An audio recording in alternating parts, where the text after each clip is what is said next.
फाकतुल्लाह साहब, सबसे पहले तो ये फरमाइएगा,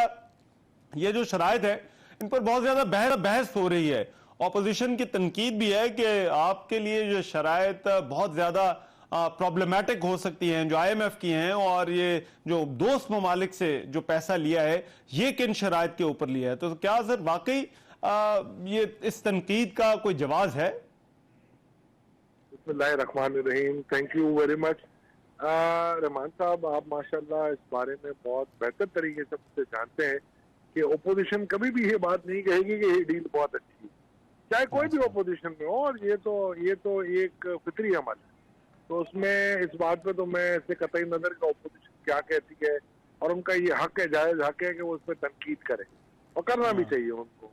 मगर देखें, डील क्या है? डील ये थी कि जो चीजें पहले कंडीशन हुई थी IMF एग्रीमेंट, आपको पता है ये 2018 से ये डील चल रही थी आपकी, और 19 में जाके जब हफीज शेख साहब आए तो ये डील कहीं जाके ठहर। जब ये डील बनी और डील बनने के बाद आपने देखा होगा जब इसका फर्स्ट रिव्यू डील था तो कोविड आ गया, और कोविड आने के फौरन बाद आपने देखा होगा हमें रैपिड फाइनेंसिंग आई थी और ये प्रोग्राम एक सस्पेंशन का शिकार। ठीक, जब ये सस्पेंशन में था, इसके बाद आपने देखा होगा जब दोबारा रिव्यू ड्यू हुआ और जिस तरीके से मोरेटोरियम हुआ और PTI की हुकूमत को जिस तरीके से फवायद मिले और जिस तरीके से उन्होंने मोरेटोरियम के बाद और ये सारी चीजें देखी, तो उस वक्त तो बड़ी आसानी थी दुनिया में और हर कोई आपको बड़े अच्छे नजर से देख रहा था। आपको कोई प्रॉब्लम नहीं थी दुनिया में, कोई पॉलिटिक्स नहीं थी, कोई लॉबीज नहीं थी, दुनिया की इकोनॉमी बिल्कुल ग्राउंड पे हुई थी, 0/0 थी, रिसेशन ट्रिगर कर रहा था। तो उस वक्त कोई किसी से पूछ नहीं रहा था और आपको एडवांटेज पे एडवांटेज मिल रहा है। देयर आफ्टर जब आपने देखा होगा कि हफीज शेख साहब चले गए और शौकत तरीन साहब आए, तो आपने देखा होगा कि उन्होंने PTI ने कहा कि हम उस एग्रीमेंट की शरायत को नहीं मान, और जब उन्होंने नहीं मानने का कहा तो IMF ने भी बैक ट्रैक किया। आपको ये याद होगा कि जब हफीज शेख साहब जा रहे थे उन्होंने कुछ एग्रीमेंट की कंडीशन रिव्यू के बाद तय की थी और MEFT बन रहा था, जिसके बाद जब चेंज हुआ तो वो MEFT भी चेंज हो गया और शौकत तरीन साहब आए और पाकिस्तान IMF से दूर हो गया और प्रोग्राम सस्पेंड हो गया। उस वक्त उन्होंने $8 बिलियन का कहा था कि जी करंट अकाउंट डेफिसिट होगा, जो कि सिर्फ 3 महीने में आपने देखा होगा इससे ज्यादा कहीं हो गया। तो साल का कहीं 8 बिलियन टारगेट था और 3 या 4 महीनों में वो पूरा एग्जॉस्ट हो गया था। Then PTI government again went to IMF कि जी आप विगल अस आउट। जब विगल आउट कराने के लिए गए थे तो उन्होंने अपनी कंडीशनें रखी थी और उन कंडीशनों में सबसे बड़ी कंडीशन थी कि जो पर्सनल इनकम टैक्स है उसको आप 150 अरब रुपए डालेंगे और काफी सेल्स टैक्स की जो छूट या एग्जाम्पशन थी उन्होंने कहा ये खत्म कर। अच्छा, ये आपको याद हो टैरिफ की रिवीजन और उसमें आपका ये भी था अपना पेट्रोलियम लेवी, ये सारी चीजें मौजूद थी। आपसे ज्यादा कौन जानता। और आपने जब मिनी बजट भी दिया 16 जनवरी को, मिनी बजट पास होने के बाद आपने पेट्रोल की प्राइस भी बढ़ाई, लेवी बढ़ाने की कोशिश की और अचानक से कोई पॉलिटिकल टर्मोइल के बाद 28 फरवरी को आपने,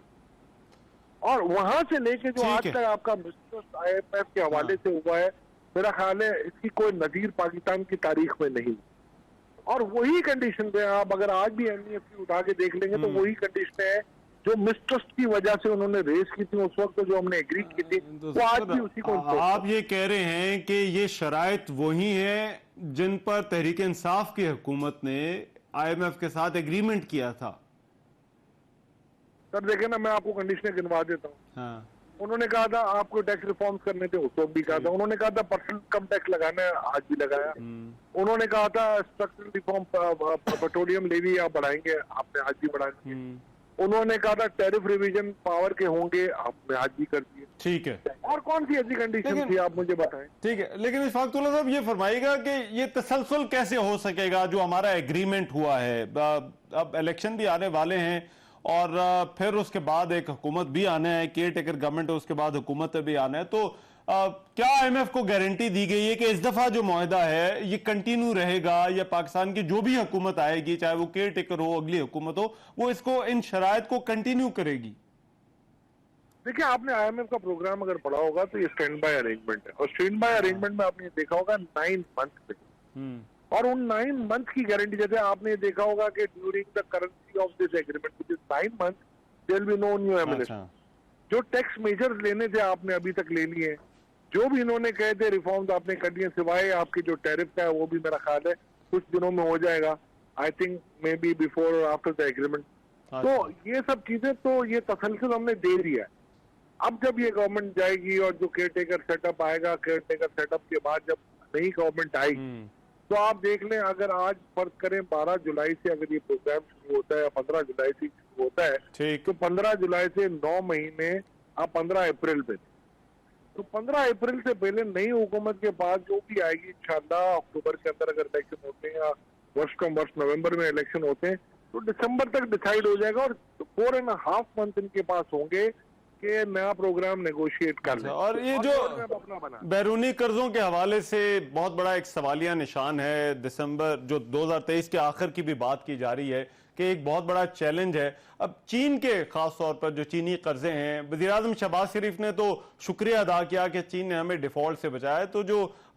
ये कर्जे हैं क्या इनकी कोई रीस्ट्रक्चरिंग की कोई बात चल रही है किसी भी मुल्क से, स्पेसिफिकली चाइना के साथ? देखिए मेरा ख्याल है सॉवरेन डेट जब भी होता है ना तो ये आज को पहली बात नहीं है कि पाकिस्तान के 25 अरब डॉलर होंगे जो कि रीपे कर। देखिए देयर आर 2 टाइप्स ऑफ, असल में देखें हमारे पास जो हमारे जितने भी मईशतदान हैं या जो भी एक्सपर्ट होते हैं उन्होंने आज तक एक ही राग अलापा होता है कि जी पाकिस्तान डिफॉल्ट कर जाएगा पैसे डॉलर। देखिए मैं बीइंग एक अपना तालिब इल्म की हैसियत से मैं हमेशा ये कहता हूं कि देखिए सॉल्वेंसी एक जुड़ी हुई चीज है इससे कि आपके पास आज सिर्फ आप कैश ट्रैप है, आपकी सिर्फ कैश ट्रैपिंग है, आप अभी इंस्टॉलमेंट नहीं हुए, आपके पास इतनी एसेट बैकिंग है कि आपको कोई प्रॉब्लम नहीं आना चाहिए। It is a matter of timing. तो मैं ये समझता हूँ जो बात जो भी कर रहे हैं मेरा ख्याल है वो हमें सोचना पड़ेगा और ये रीप्रोफाइलिंग दुनिया में होती है, अभी श्रीलंका ने करवाई और देखिए यहाँ तो कुछ तो ऐसे भी माशाल्लाह हमारे दोस्त हैं जो अपने इनके भी कोई ब्रोकरेज हाउस के काम चल रहे होते हैं, वो ये कहते हैं कि कुछ ठेका हमें भी मिल जाए, हमसे तो कांटेक्ट कर रहे होते हैं मगर ऐसा नहीं हो सकता। जो आप जब हम जाते हैं ना G2G तो गवर्नमेंट लेवल पे ही ये अगर रीप्रोफाइलिंग होनी है तो होनी है और मेरा ख्याल है कोई इतना डर नहीं है, पाकिस्तान कहीं डिफॉल्ट नहीं करेगा, ये इंशाल्लाह अल्लाह की इजाजत से बदले। अच्छा ठीक है। और लास्टली मुझे बताइएगा बहुत सारे पुराने साबिका हुकूमत में ऐसे मुआहदे किए गए थे जिन पर शायद अमल दरामद उस तरह से नहीं हो सका, बहुत बायलैटरल इश्यूज थे, जिस तरह से सऊदी अरब के साथ हमारी एक इन्वेस्टमेंट का मुआहदे थे, तो क्या इन मंसूबों पर भी जो है वो इनको दोबारा से रिवाइव करने का कोई प्रोग्राम है या वो आप अभी आने वाली हुकूमत के ऊपर जो है वो छोड़ें? काम तो बहुत हो सकते हैं, ये आपको भी पता है रेड टेपिज्म होती है हमारी और आपको पिछला भी जो सऊदीया का मुआहदा पता होगा कि जब सऊदीया हमारे पास आए थे मोहम्मद बिन सलमान, उन्होंने काफी चीजें हमें डिश आउट की थी कि रिफाइनरी लगेगी ये लगेगा, बट आपको पता है इसके बाद जिस तरीके से हमारे रिलेशनशिप हो गए क्योंकि वो जो हमारे प्राइम मिनिस्टर साहब ने एक टर्की और मलेशिया के साथ मिलकर एक लॉबी बनाने की कोशिश की थी, parallel lobby of the Islamic world, और जो जिस तरीके से बुरे तरीके से वो फेल हुई थी उसने हमारे इंटरनेशनल ताल्लुकात को काफी कारी जर्ब लगाई और उस जर्ब की वजह से आज तक उसका खुमियादा हम भुगत रहे। उनको भी कॉन्फिडेंस है ना, जैसे IMF का जो एक मिसट्रस्ट हुआ था ना, हमारे दोस्तों का भी एक बड़ा मिसट्रस्ट, और उनको अभी भी ये शायद लग रहा होगा कि यार इलेक्शन होने के बाद कौन आता है हमें क्या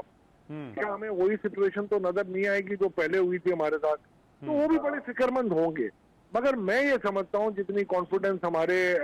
मुसल्लह फौज के सरबराह ने जो दी है या जो हमारे प्राइम मिनिस्टर साहब ने जो हमारे कप्तान भी है टीम के या इसहाक डार साहब ने और उनकी टीम ने दी है, मैं समझता हूँ कि इस मरतबा पहली मरतबा ये है कि इतनी प्रैक्टिकल काउंसिल बनी है और जिसमें सारे चीफ मिनिस्टर्स भी मौजूद है, बिकॉज के आफ्टर 18th अमेंडमेंट आपने देखा होगा पावर डिवॉल्व हो और तमाम सूबों के अपने अपने लॉज हैं, उन लॉज के हिसाब से वहाँ बॉटलनेक क्रिएट होता है। तो ये काउंसिल बनना, इसकी एग्जीक्यूशन कराना, इसकी एक एग्जीक्यूटिव कमेटी बनना, एपेक्स बॉडी, एग्जीक्यूटिव कमेटी, ये सारे बनना इस बात की गमाजी करते हैं कि this time the matter is very serious और इंशाअल्लाह अल्लाह ने चाहा ये पाकिस्तान के लिए किसी एक पर्दे वाहिद के लिए नहीं है, किसी हुकूमत के लिए नहीं है, एक पार्टी के लिए नहीं है। मैं समझता हूँ अगर कोई भी अच्छा रोड मैप दे तो इंशाल्लाह पाकिस्तान के लिए होगा और आइंदा आने वाली हुकूमत चाहे कोई भी है उसको तरजीहात को फौकियत दे।